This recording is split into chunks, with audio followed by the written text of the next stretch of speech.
Hello everybody, welcome to Nintendo Expansion Pass here on Boss Rush Games. I'm your host and Light Excited Adrian V. Joining me is the one, the only bossman himself, Mr. Corey Dirrig. Hello, good sir. Hey Ed, how's it going? I'm very excited to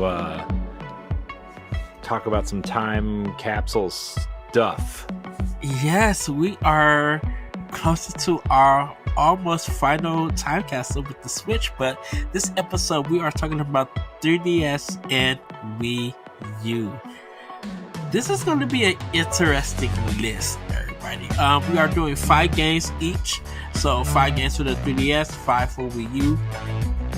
And I gotta ask you, Corey, was it hard making this list? For the 3DS, it was. For Wii U, not so much. I mean, I would say the opposite. I think for the 3DS, it was super simple for me. I mean, I didn't really care about the 3DS as much as a lot of people did.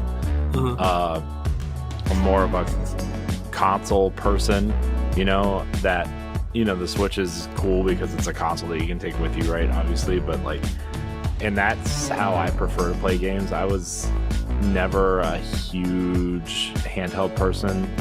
I mean, Game Boy with Tetris and Pokemon, but those were exceptions to the rule in a sense. So for me, 3DS was real easy. And then the Wii U was actually much harder for me to pick. So I'm interested to see where these lists go, because I think we're going to have 2 very different lists. Oh yeah, we are. Although mine's probably way more predictable than yours. So. Well, I definitely kept one game, a couple of games off because I have a feeling that you are going to say them. I know one game that is on your list. Without a shadow of a doubt, it's on your list. Where's the place at? I don't know, but it is on your list for Wii U. Okay. But to give everybody heads up, and to give you heads up, Corey, Push Mode is not on my list. Any of the games are. Yeah, I don't know if it's a time capsule game. It's a cool game, but I don't know if it's worth wasting a top 5 for. Yes. So, well, should we start with 3DS then? Yeah. Well, I'm going to go first this time. So my number 5 game is Dragon Quest VIII. This is a game that originally came on the PS2, and I remember playing it on the PS2. And at the time, Dragon Quest, Square Enix and Nintendo ended up having a deal with the Dragon Quest game, so they got 8. And I believe they got 7 also. But I remember they also having Dragon Quest 9 on 3DS. That's straight exclusive to only Nintendo's consoles, to the 3DS. But Dragon Quest 8 is such a great game. It's the first and only Dragon Quest game that I have beaten. One that I really got into and played, and the twisted turns for the story and stuff. And it's not, and yes, it is a grind-a-thon. It is a 100+ hour game of grinding. Not compared to the Persona games where you still grind in there, but you go up different levels of a castle, and there's other social things that you could do. In Dragon Quest VIII, though, it is mostly a lot of grinding. For superb soundtrack. Truly love the characters, and the British voice acting is phenomenal. It is very funny also. So I definitely will put Dragon Quest VIII in the time capsule. One of Square Enix's finest games. Definitely. Okay. Corey, what's your number 5? Yeah, so Edward, my number 5 is extremely predictable. So predictable that I almost didn't put it on here because it was extremely predictable, but I'm going to choose Mario Kart 7. I think the DS and the 3DS Mario Karts are the best Mario Karts outside of 8. like by a long shot. I don't think there's Hmm. any question that these games. I think Mario Kart DS is better, but in the like Mario Kart 3DS on the 3DS just feels like an evolution of the DS game, and I love it. I love Mario Kart on the 3DS. It's it it might be my favorite game on the 3DS, in all honesty, but it's Ooh. I love the tracks. I think they do a lot of cool things. I think the 3D works decent enough, from what I remember. I don't have a 3DS anymore. I just have the 2DS XL, uh, because who cares about 3D? But I think they did it pretty well. And I think the courses are really fun, and they ported a lot of the good ones to Mario Kart 8 Deluxe. So, yeah, Mario Kart, I don't have much else to say. I think it's great. I think Mario Kart 7 is awesome. If you have a 3DS and you like Mario Kart 8, I highly recommend seeking a copy out, and playing it because it's awesome. And A lot of a lot of great courses on there. I skipped Mario Kart 7. I did not Oh pick my it up. gosh, Ed, what are you doing? I don't know Mario Kart on besides Mario Kart DS.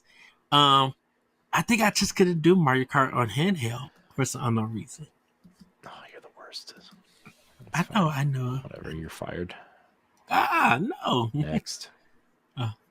Well, my number four is Project Exo.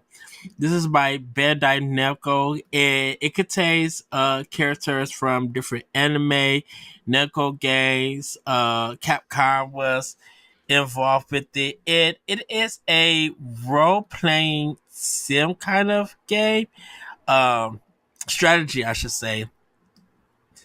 And I remember playing this on a 3DS. This is from 2012 and cracking up. Beautiful art cover. Everybody, I advise you to go look it up, and just um, give you guys an idea, from Wikipedia, it says Project X Zone is a crossover tactical role playing game for the Nintendo 3DS developed by Monolith Soft, while assistance from Capcom and Red Entertainment and published by Namco Bandai Games. The game is a follow up to the 2005 video game Namco Cross Capcom and features characters from Namco Bandai, Capcom, and Sega. The game was released on October 11th, 2012 in Japan and June 25th, 2013 in North America. The game received like different kind of reviews and everything, but the praise went toward the game's cast, combat system, and presentation.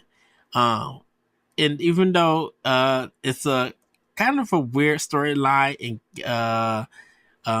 the repetitive gameplay, it really is a great game. And it's tactical more, and you just need to make sure you have the right characters and moves that you perform and stuff. But like the 3-man team can perform combos.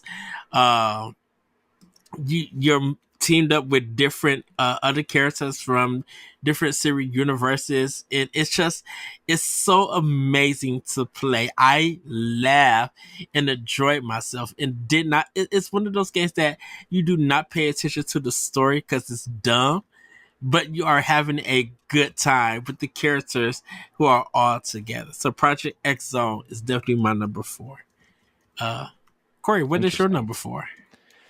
Well, my number four, um, another kind of gimme here, but I think it is extremely underrated in a lot of ways, just because we have already gotten a couple of these before on the DS and the Wii. There was some controversy with not like major controversies, negative controversy, but just like a lot of like, oh, this developer developed it instead of like the main team. But I really love New Super Mario Brothers 2, uh, on the 3DS. Ooh. I love the fact that the coin collecting is just pure chaos a lot of the time. I think that it's just really charming and a continuation of the DS game. I really love New Super Mario Brothers 2. The return of the Tanuki suit was awesome. Um, just yeah, new Super Mario Brothers. I love new Super Mario Brothers. I know people don't care for it for some reason. I love that series. We've talked about it because obviously Mario Wonder came out recently, Mm-hmm. and uh, a lot of people are praising that game. Like, it just feels like an evolution of New Super Mario Brothers. I don't know why nobody likes those games but loves this game, but it feels, aside from some of the mechanics, like it feels like the next game. So, whatever. But New Super Mario Brothers 2 on the 3DS is awesome. Highly recommend it. The coin collecting feels super rewarding, and like you end up with like a bajillion lives at the end, even though it's like 99 lives. But you know how many you have. You have a Yes. gajillion lives. So Yes. that's my pick, Ed. That's my pick. All right. Well, my number three, of course, if for people who know me, I'm a big RGP fan. Bravely Default. Like, there is no way in the world I'm not putting this game in a time capsule. The battle system and even the options, like you can go through a dungeon without having no battles besides the last boss, or you could crank it up and go through as many battles as you want so you could get experience. You could speed up the game.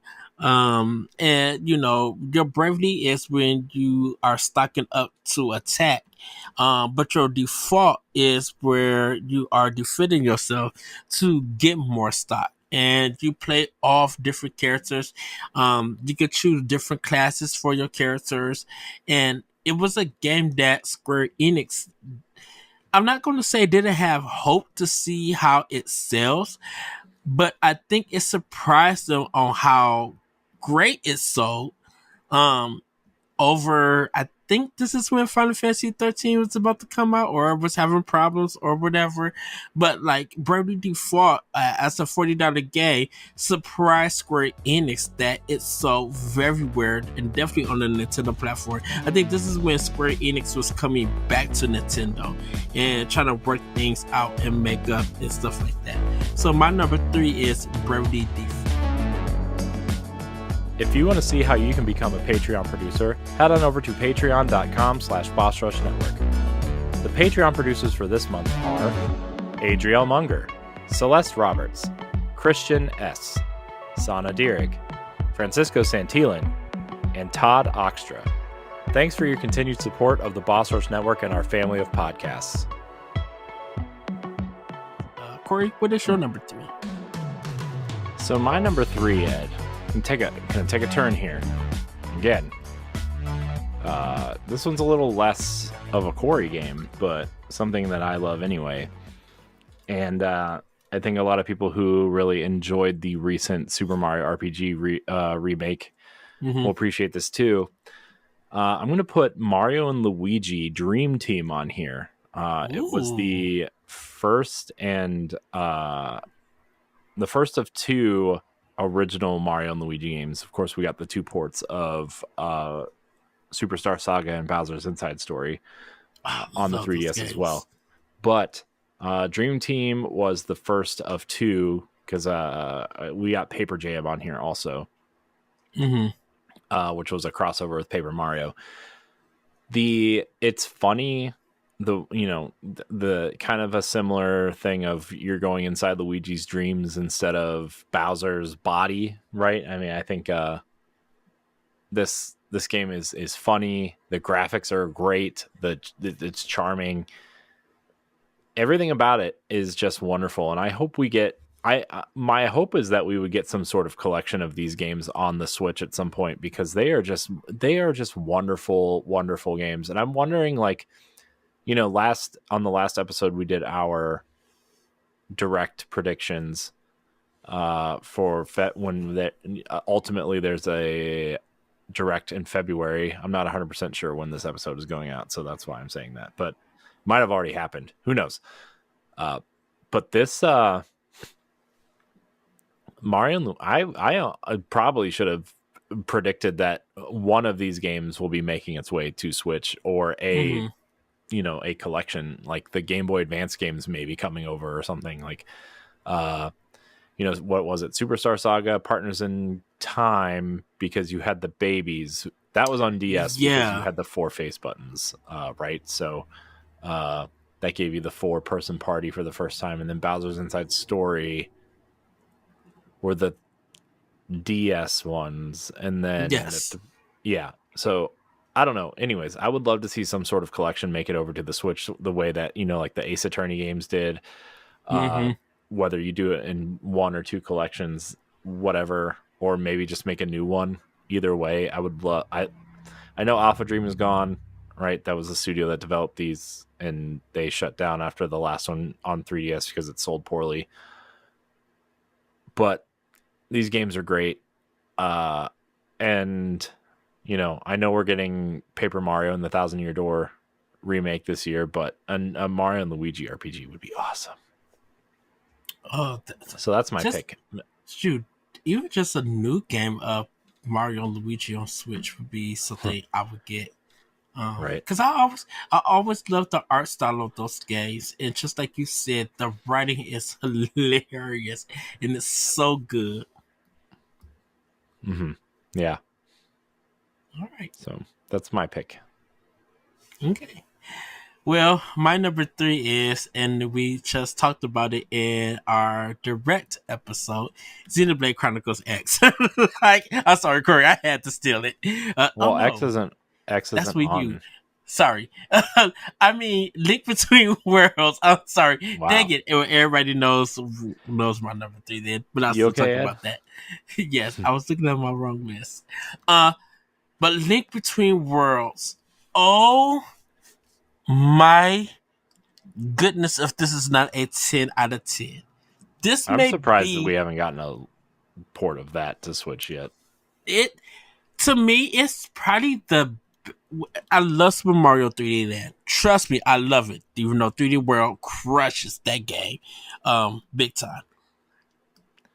A Link Between the Worlds, um, set a very high bar, a new level for the Legend of Zelda series. And yes, Breath of the Wild and Tears of the Kingdom has beaten it, has topped it, but like it was true open world, and getting those weapons and going to any dungeon that you wanted to, and you tried your hardest. Now this is the real Souls game, everybody, because you could not die in that game. If you died, you lost that weapon that you rented, and you would have to go back and rent that weapon again to continue your journey. Now it does get to a point where you can buy it, uh, and it permanently be with you.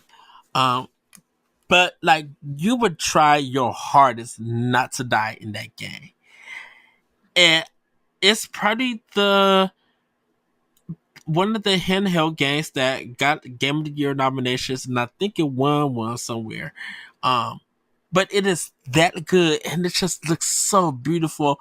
It was so buttery smooth on the Nintendo 3DS. It was just something that I had to ponder with, even after I defeated the game. Like even after I conquered it, I was just like, "How, Nintendo? How did you do this on this system?"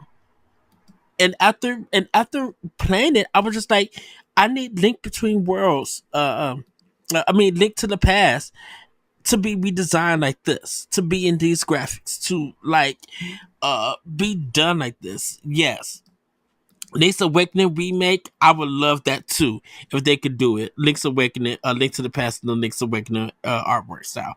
But love it. Heck, give me one or two in that art style. Would love it.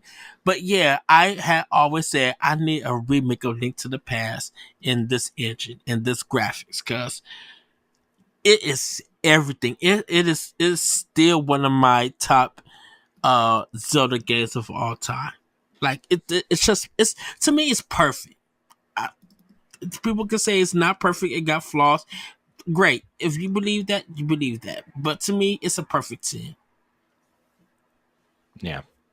Well, people can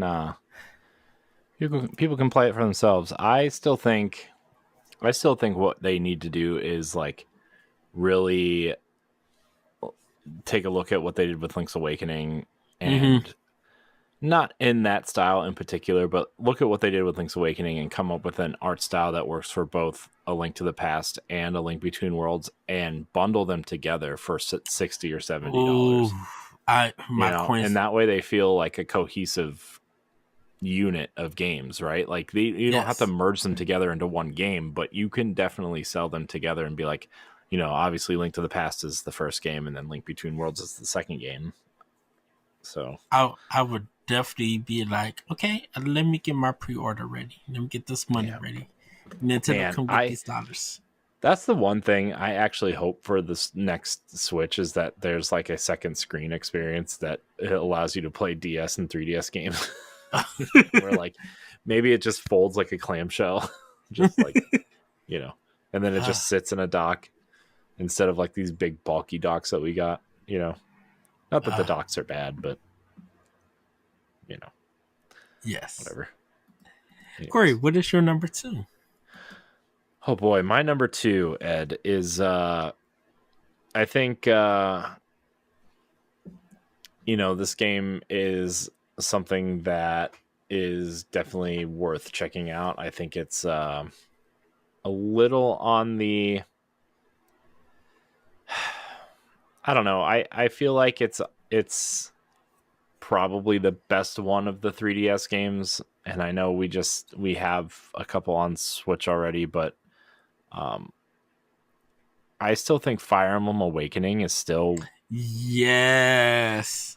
the best Fire Emblem uh up to Three Houses, and I would put that and Three Houses very close to each other.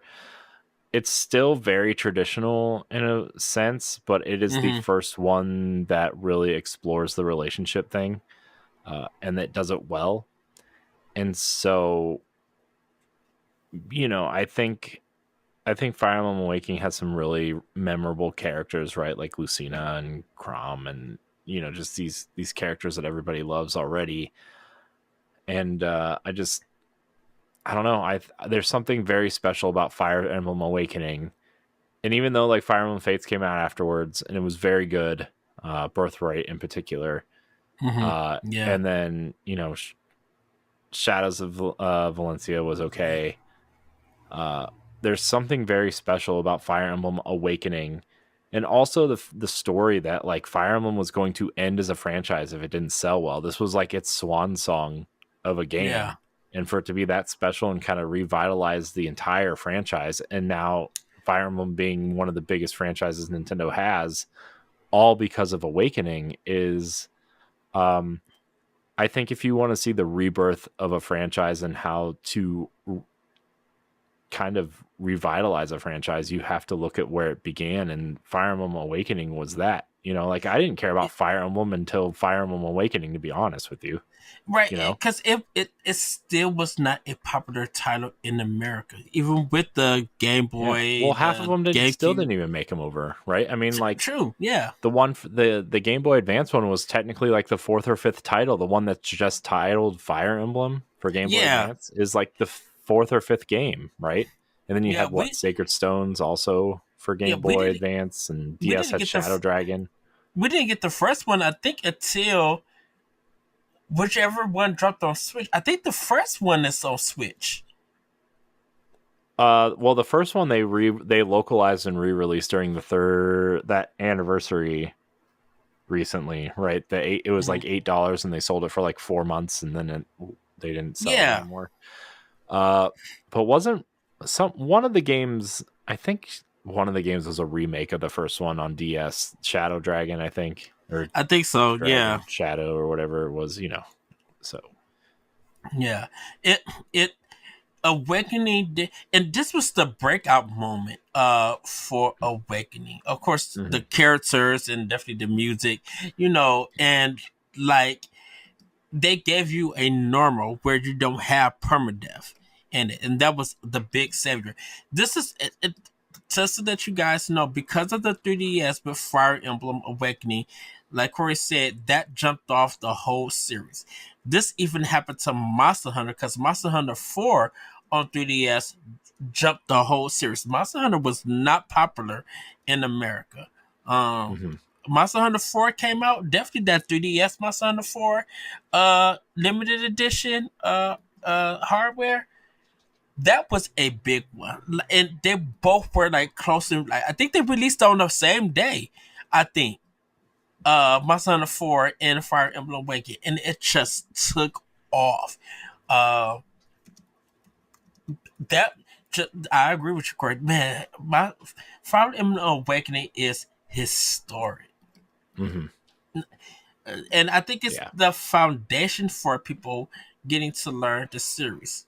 And just like you said, uh, Three Houses just took the whole series to a whole new level. Um, and so I'm happy to see uh, that people here in America and kind of around the world really love and appreciate and was able to have Nintendo keep the series going by purchasing Fire Emblem Awakening. You know, it's Intelligent Systems, that was their baby. Like, like if anything, when you hear the Intelligent System, if you know their history and you know them as a company, Fire Emblem is going to probably be the first name that comes out of people's mouth. It's like it literally is on a household name like Final Fantasy, in a sense. Like no joke at all. So Hmm. great choice. Yeah. So yeah, it's that game is so I just remember getting having that game and like I didn't even really know what Fire Emblem was, and Mm-hmm. I would say that Fire Emblem Awakening got me into strategy RPGs. You know, because I never played Yeah. Final Fantasy Tactics. I never played XCOM. I never played some, these tactical RPGs that people love because they were always too. I was always too impatient, you know. And again, I think that's a credit to Nintendo of creating something that I know a lot of people like to credit Pokemon as baby's first RPG or Zelda's people's first action event, whatever, and this is baby's first tactical strategy game, but like strategy RPG, but like Nintendo makes it worth, exploring. And I would have never gotten into other games like Gears Tactics or have an interest in XCOM or these other games without Fire Emblem. And I know Yeah. technically they're a little bit different games, but on the surface they're tactical games. And so yeah, it's Fire Emblem Awakening is a wonderful game. It's a wonderful experience. I thought about putting it at my number one, uh but and it maybe should be, but um it's an incredible experience. And I think everybody should play Fire Emblem Awakening if you have access to a 3DS. It literally is one of the games that should be on everybody's 3DS, like without a shadow of a doubt. And it teaches you the yin yang gameplay. Like it teaches you all of that, and that's so good. I love that. Well, Corey, my number one is Phoenix. I'm sorry, everybody. Professor Layton versus Phoenix Wright Ace Attorney. I believe this was Level Five's last game for 3DS and for a bit, and it takes. I love it takes Phoenix Wright's gameplay and Professor Layton's gameplay and mixes them together.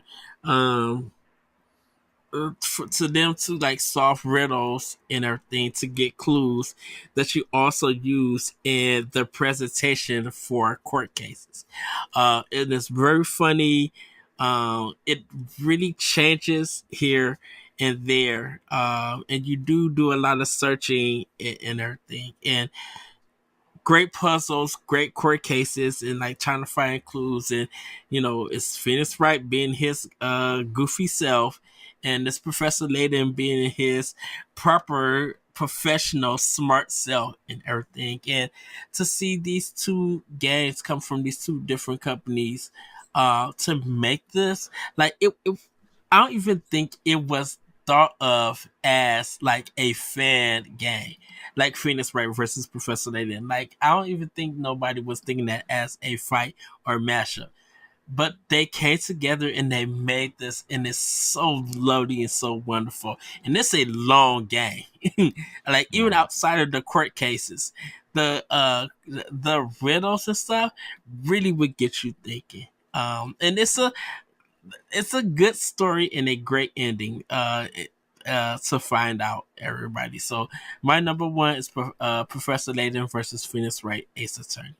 And and to let everybody know, it's not so much as a versus. They do team up together, but they just use it to get like the name and everything.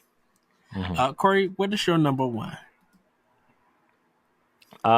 So this is it's kind of a cop out, but I'm gonna say it anyway. I think I mean it's Ocarina of Time and Majora's Mask, like a 1A 1B. I think these are the definitive versions of these games. Mm-hmm. Um I wish they were on a console, like they, especially with the quality of life changes in each version, especially Majora's Mask, with you being able to skip ahead in time and just finish the task at hand and then move along, right? Like I think these games are wonderful versions of these games, and you have to give it to Grezzo for doing such an amazing job of making sure that uh, these functioned on a console like this. And also, like, shout out to Ocarina of Time for that 3D effect working so well. Like that 3D on Mm-hmm. Ocarina of Time is incredible. So Ocarina of Time and Majora's Mask, I don't. I mean, these are some of the greatest games of all time, and you're making them better on a console that sold a bajillion units. Like, yeah, it's bravo to them, right? I mean, they're so good. They are so good, and yeah, it's kind of all I have for that. I don't really know what else I can say about these games that haven't been said before. Right. So, I think they are both the definitive way to play those games.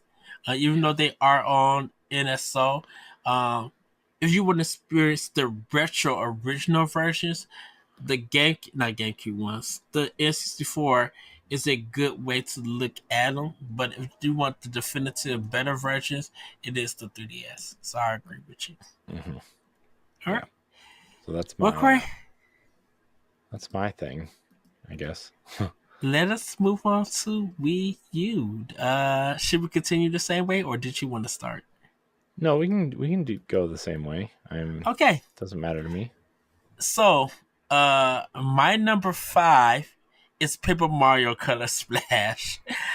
I love this beautiful game on Wii U. I crack up.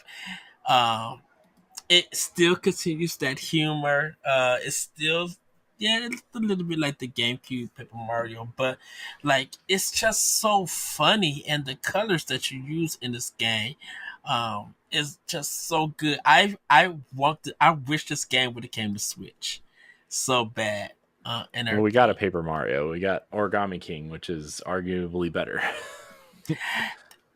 And for some people, yes. For me, definitely, it's a great game. I kind of find it equal to Color Splash, in a sense, because it's like it's always the writing and the perfect comedic timing that these games have. And the journeys are so good, and I just love this game. It didn't get a lot of love from a lot of players. Some people say it's kind of one of the worst Paper Mario's. Because they just like it's so paint by the numbers. In a sense, but I don't think so. It's one of my favorites of this. I bought it day one when it came out, and just and love it ever since. So Paper Mario Color Splash is my number five for Wii U. Corey, what is yours? My number 5 for the Wii U, Ed, is none other than Tokyo Mirage Sessions. Um, So basically, if you don't know, which you should because the game is on Switch as well, and I know we have quite a few Persona fans here. Basically, what they did was take the Shin Megami Tensei slash Persona formula and make your personas, aka your mirages, Fire Emblem characters. And it's the whole game is kind of based around the idol scene in Japan, and you are a fan of one of these idols, and the idol ends up you end up befriending the idol, and you kind of progress the story from there. But it's a really fun RPG. It's very interesting that Atlas teamed up with Nintendo to do something like this, because that obviously especially since Persona 4 Golden, I would say, and then up to 5, like Persona has really exploded on as being one of the most popular JRPGs ever. Mm-hmm. And so the fact that Nintendo got an exclusive one, again, this is available on Switch. You should definitely check it out. The Wii U adds a little bit of, I would say the second screen doesn't add a whole lot, but it does add, the tablet kind of emulates your phone, and there's a lot of quote unquote texting going on in this game. And, Yeah. when you go down and you use the touchscreen as like you can send responses. It's interesting. Not enough to go seek out a Wii U and get it, but I would say that Tokyo Mirage Sessions is an amazing JRPG, and you should definitely play it. Go watch the trailers before the game got like finalized and everything, and just listen to the music in those trailers. I have shouted to the mountaintop on Power Block. I wanted the soundtrack. I wanted the music. I love Tokyo really, the soundtrack's great. It's really good. Yes. So, well, my number 4, and I don't know if this is on yours, I'm sure it is, Corey. Kirby and the Rainbow Curse. Oh, it's not on my list, but that's a great one. It's one of the few Kirby games that I will accept in the pantheon of Kirby games. So, I even though it is Wii U exclusive, and there's reasons why that it is exclusive, because you're painting with the on the tablet and everything to make Kirby be able to move and everything. The claymation in this is pure goodness. I'm like, okay, I love what y'all did with Epic Yarn. Bunkers. Just love what y'all did. This took it to a whole new level. I'm just like, see, this is why no one can't do what Nintendo does. Because they can make a game out of different art styles and techniques and stuff. And it just comes out so beautiful. Oh, not color splash. I'm sorry, everybody. Rainbow Curse is just so good, and just seeing it all animate on the screen.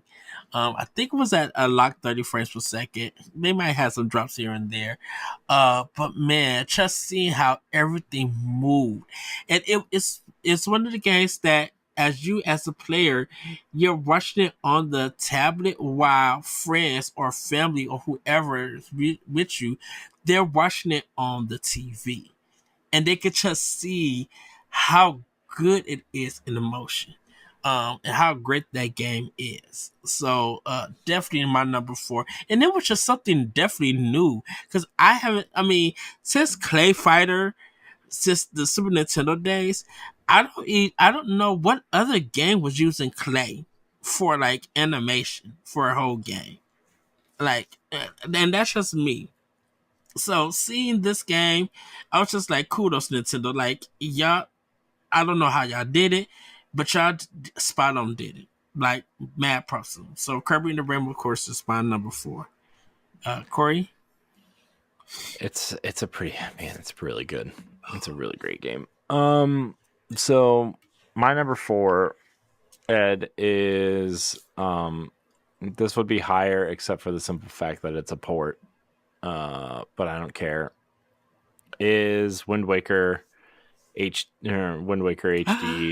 Um, Obviously, Wind Waker is apparently I found out that Wind Waker is pretty divisive still, Mm-hmm. and I did not know that. I thought it was like one of those revisionist history things where everybody hated it at first and then everybody loved it, and now everybody just loves it because it's a Zelda game.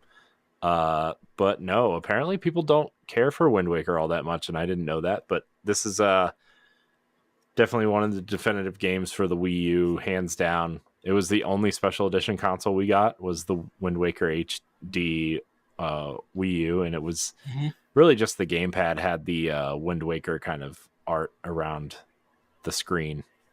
Yes. Uh, it's an incredible update to maybe one of the best looking GameCube games ever.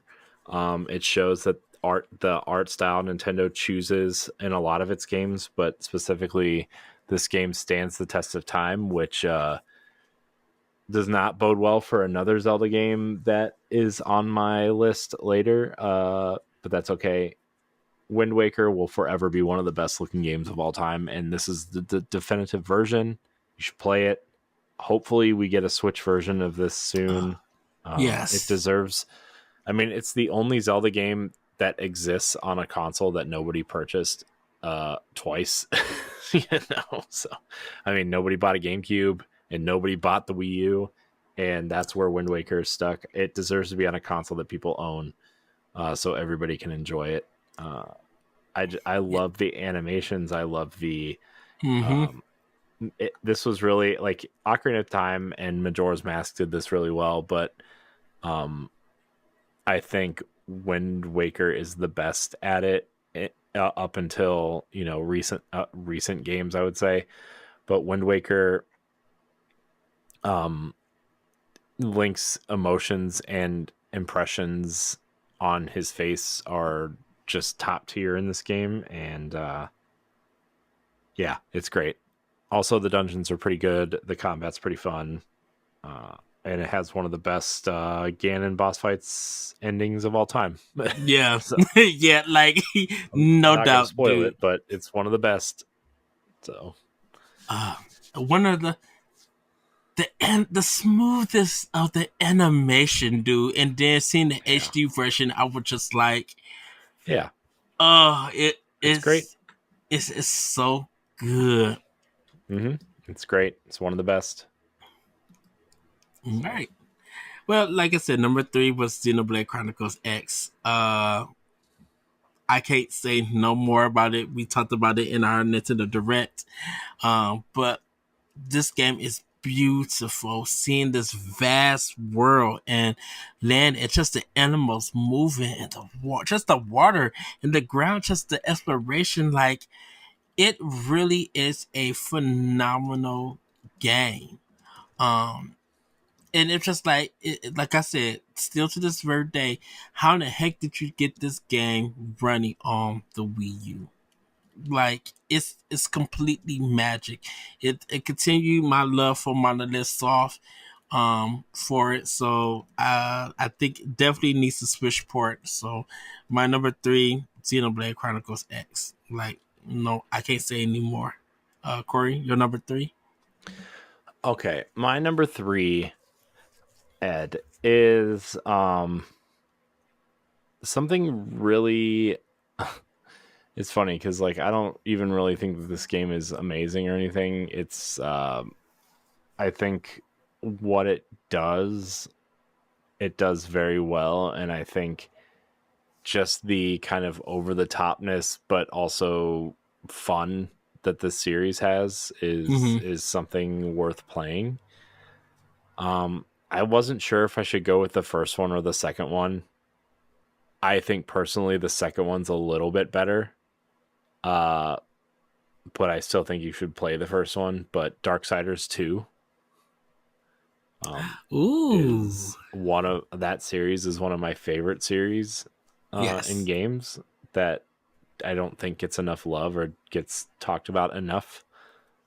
And so, you know, it's kind of an action RPG with a loot system that, you know, that you go through, and uh, it's just a really unique series. If you don't know, Darksiders, the whole entire series is about the four horsemen of the apocalypse and the problems that come with the apocalypse, starting early. The first game is about death, or it's about war, Right. uh, kind of being framed for starting the apocalypse early. And then uh, two is about death and trying to find who framed war. And then three is about Fury. They changed the last two horsemen to sound cooler. So a Fury and Strife are the last two. And the thing about the series is that each game is a different genre of game. Where War is more like a classic. I would aim it more towards classic God of War combat with Zelda style dungeons. Mm-hmm. Two is more of an action RPG. Combat's similar, but it's still more very action RPG. The third game with Fury is a straight up Souls game, which if you like Remnant from the Ashes and Remnant 2, it's that studio did Darksiders Yes. 3. And then Darksiders Genesis is a top down twin stick shooter with Strife. So, you know, and it's a multiplayer, and the second player plays as War. So that's you know, I still hope we get some sort of some sort of another Darksiders game, but I don't know if we will because Remnant is so popular. But anyways, yeah, Games. Darksiders 2 is great. Darksiders 1 is also available on the Wii U. I highly recommend both of those games. 2, in my opinion, is better. I think the idea of that world is fleshed out better in 2. I still think 2 is probably the best game in the series at this point. Mm-hmm. 3 was fun, but 3 was really empty. A lot of the levels are really empty because I think they were going for that Souls-like thing, but they didn't know how to fill the world with enemies that weren't, you know, difficult. I don't know. It was strange. I like 3 a lot, but 2 is definitely the best one, and that's my pick. I actually beat 3. Ugh, the struggle of that game. Yeah, It's three's not the best. But it does do some, and I think it does some interesting things that I think they really pull off in Remnant, actually. Yeah. So, yeah, but Darksiders 2 is my pick. Yes. Well, my number 2 is Zombie U. This was a launch game for the Wii U, and it showcased what you could do on the gamepad, like unlock doors and, you know, feeling that fear that all of these zombies are coming from you. And when you die, you play as a new character, and you got to try to find your old stuff. But you might end up fighting your old self also that you have to kill to get that stuff. It was really cool. The trailer is really cool to watch. And it was just something new that Ubisoft had brought to the table, and everything. And it sold very well on Wii U. It didn't do so well on PS3 and Xbox. But it really just showcased the ideas that could be implemented in this open world action kind of zombie game. So Zombie U is my number 2. You know, I had to put in a launch game for people to understand why that game was so popular. Corey, what is your number 2? My number 2 is The Legend of Zelda Twilight Princess. It's my favorite Zelda game. I would, aside from Breath of the Wild, which is in just a totally separate category at this point of games for me. Yes. Twilight Princess is my favorite game of all time. It's my favorite Zelda game. It's also my favorite game of all time. It also means a great deal to me personally in a lot of different ways that I won't discuss here, but we will have that discussion at some point, maybe. But it's an incredible port of this game. They fix a lot of the issues that were in the first game. There's a quest that they've specifically fixed to make shorter and less difficult because of the way the quest is set up. Similar to Wind Waker. I didn't mention that in Wind Waker either. They made that quest easier too in the back half of the game. Yes. I do want to say that the graphic style, as much as I like it, does not hold up as much as Wind Waker's does. It actually is kind of ugly in a lot of places, but I do love that art style of Zelda, and I hope they revisit it with, I mean, the Wii U tech demo. Just look that up, everybody. With that Yeah. art style, like I would love to see Twilight Princess, a darker Zelda, come back in the form of a Twilight Princess sequel. Because the way the game ends, I think you could pretty much make a sequel, like a direct sequel, in my opinion. To once the spoilers, I guess, for Twilight Princess, but when the mirror shatters at the end, you could go put the mirror back together and find a way to get back there. But Twilight Princess, awesome Zelda game, love it, the best version. And so yeah, that's my number 2. Yeah, it did a Resident Evil 4 where they had to scrap it and redo the whole game over and over. And it came out to be one of the greatest games.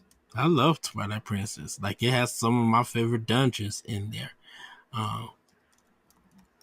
Yeah, I agree. Well, we are at our number 1. Mine is an easy one. But, Corey, I'm going to guess your number 1. Because I'm surprised I didn't hear it. Mm-hmm. Is it Mass Effect 3? No. No. That's not on my list. That's not that on my surprised list. me. That's not on my list. As much as I love Mass Effect 3 and as much as I love the Wii U version of Mass Effect 3, the reason why I didn't put it on my list is because there are about 10 other different ways to play that game and experience the way Mass Effect is supposed to be experienced in terms of the story. With that said, I think mechanically the Wii U version is the best version of Mass Effect 3.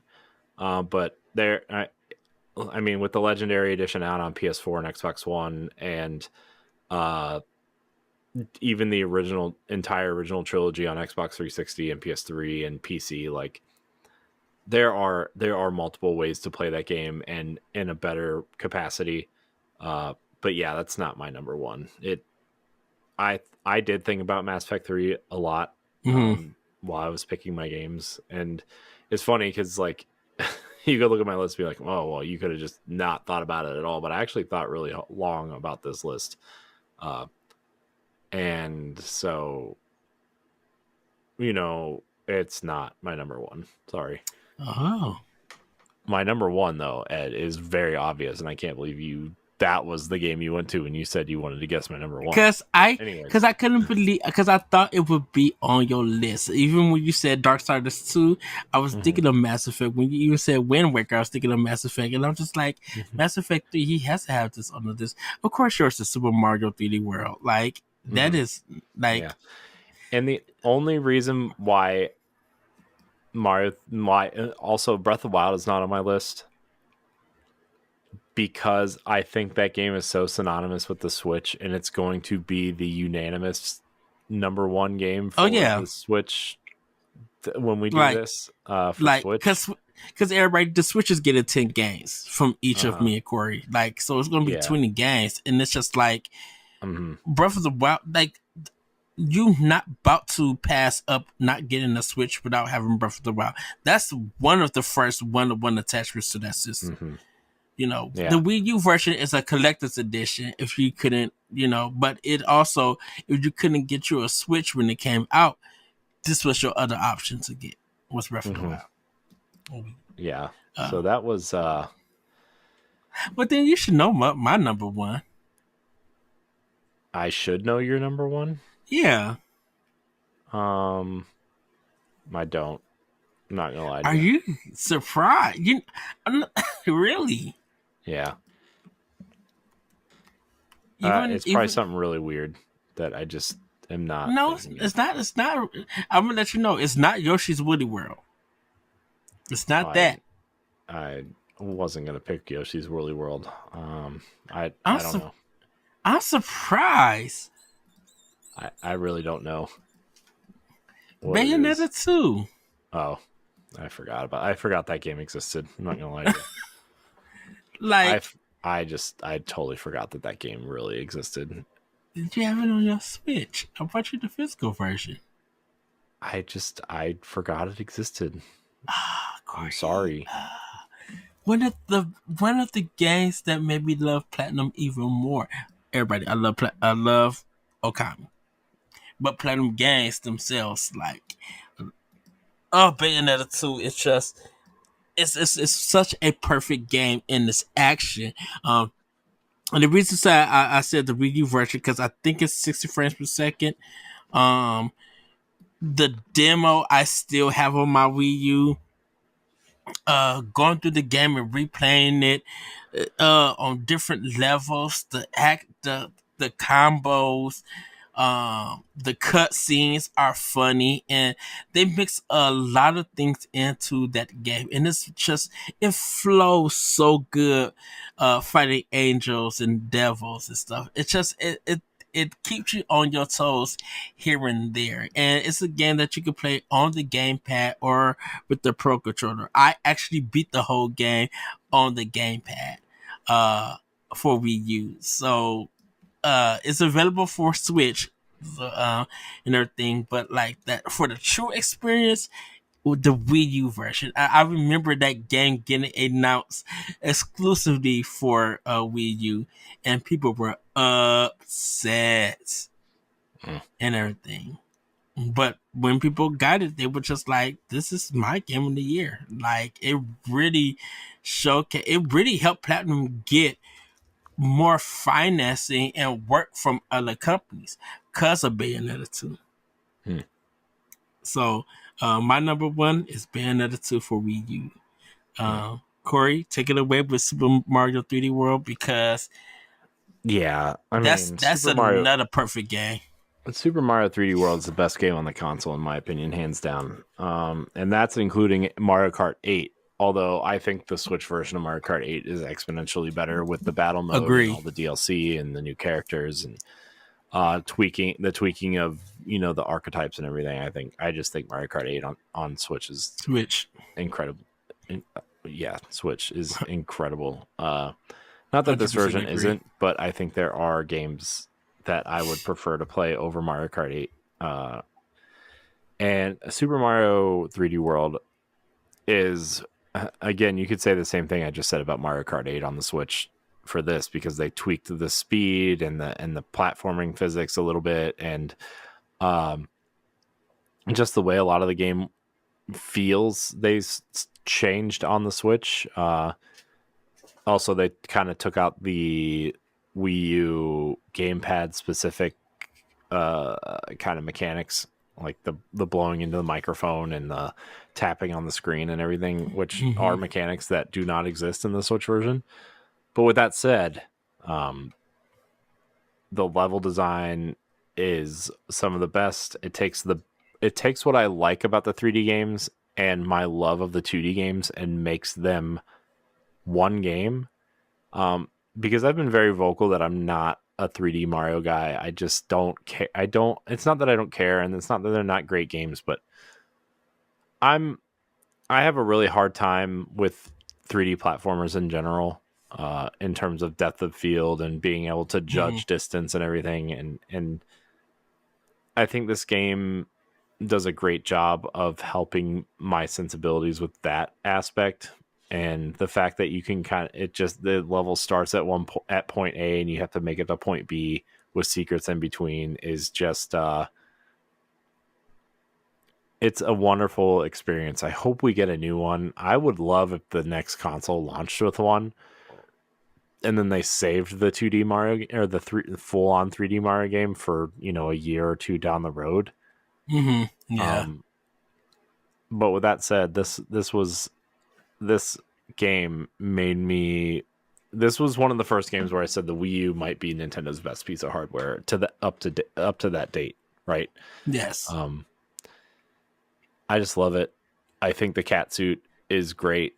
I think a lot of the other mechanics that they have in the game are awesome. I think the challenge level, especially after you beat Bowser's Castle, like, you know, those extra levels, which I have 3 more on the Switch version, and I just refuse to play them because. And then Captain Toad. Oh yeah. Also, the introduction of Captain Toad was awesome. Which, by the way, the Captain Toad in Mario 3D World is different than the Captain Toad game, like significantly different in a lot of ways. But it still introduced Captain Toad in that style of kind of isometric, non-jumping platforming. And it's cool.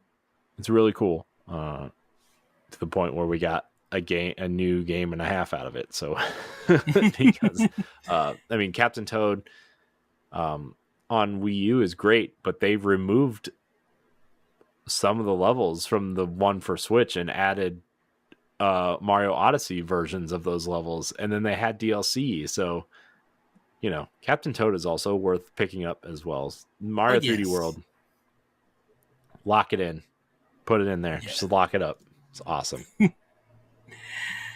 Well, everybody, that's our time capsule to remind you guys. This is my 3DS and the Wii U list. Number 5 was Dragon Quest 8. 4 was Project Exo. 3, Bravely Default. 2, Link Between Worlds. 1, Phoenix Wright versus Professor Layton.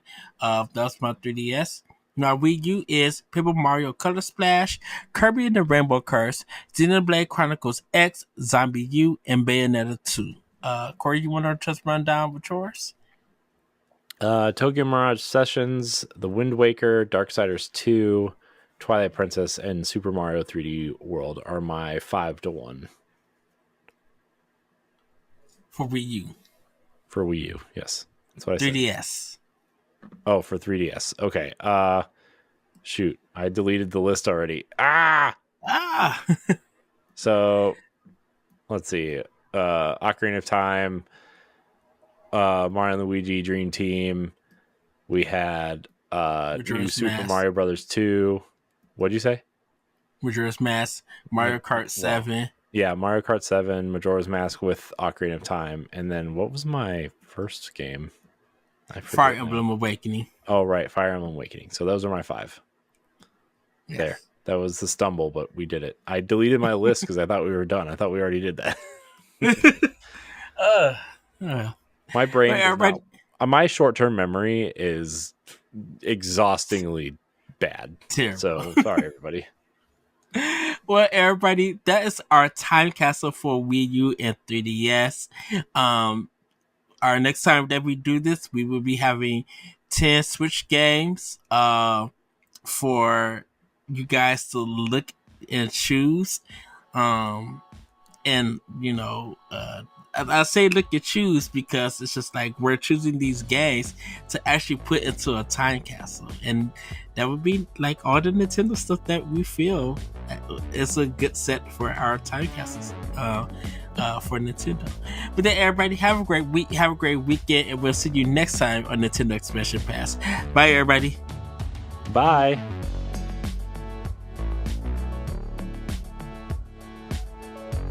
If you want to see how you can become a Patreon producer, head on over to patreon.com/BossRushNetwork. The Patreon producers for this month are Adriel Munger, Celeste Roberts, Christian S., Sana Dirrig, Francisco Santillan, and Todd Oxtra. Thanks for your continued support of the Boss Rush Network and our family of podcasts.